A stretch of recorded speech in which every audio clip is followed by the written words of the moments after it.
Seeing Ellis' plane, the group regained hope, but Ellis circled and found the prison tightly enclosed. They thought sneaking in from below was as impossible as feeding a goldfish with chopsticks, so Ellis decided to go big and planned to land right on the rooftop. The others instantly understood what he meant. They swiftly cleared the runway.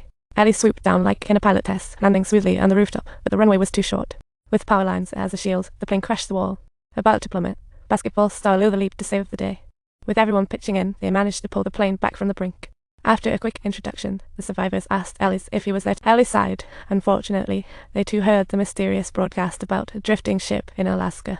The ship was gathering survivors along the coast, but getting there was like trying to put high heels on a horse with zombies lurking all around. Ellis' plane could only carry 2 at a time. More trips meant a low safe landing rate akin to winning the lottery. Under Luther's lead, he decided to bathe first, but soon after leaving, Ellis heard strange sounds and cautiously approached with his revolver. It turned out to be a bald creep peeking at her shower. "Hold on a sec, let me tell you looking for love. Try this app, it matches based on preferences. Choose your ideal girlfriend.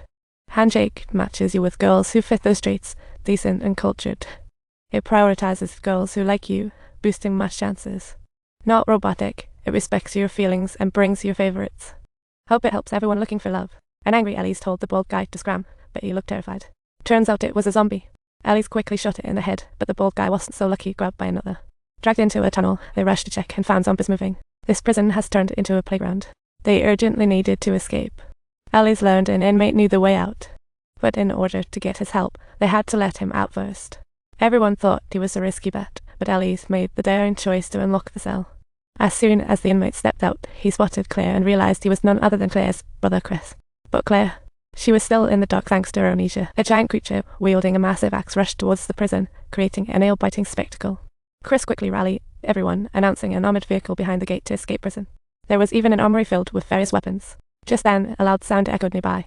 It was the executioner with the axe. No delay, they split up. Ellis and Chris took 2 others. They headed to the weapon cache submerged in water, while Claire and Luther held down the fort at the door, everyone racing against time, with the others unlocking the cylinder gate.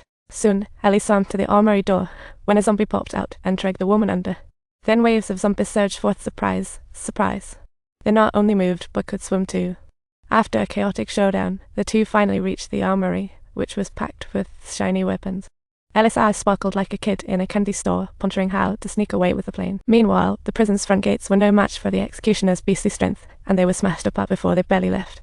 The executioner and a horde of zombies streamed in, and Claire barely made it to the rooftop, only to find zombies had taken over the plane, capturing a moment that could be comically titled Stranded.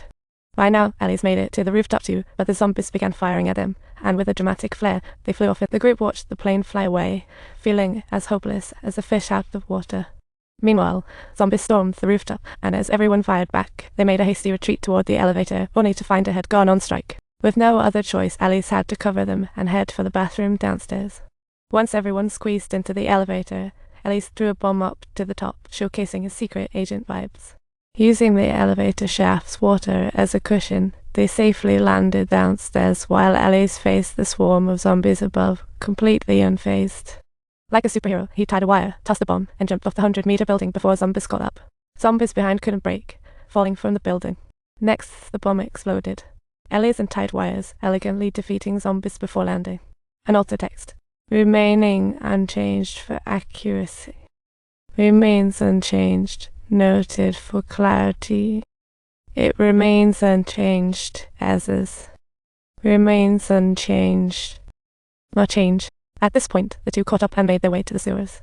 They finally found a boat and paddled toward the giant ship. Once on board, they found the deck deserted, just a helicopter piloted by a zombie. The 3 entered the cockpit to find no one. Equipment worked fine, but the computer showed thousands of survivors. But where did all those people go? With questions in mind, the trio began searching around the ship's cabin, only to find a massive steel door emblazoned with the Umbrella Corporation logo.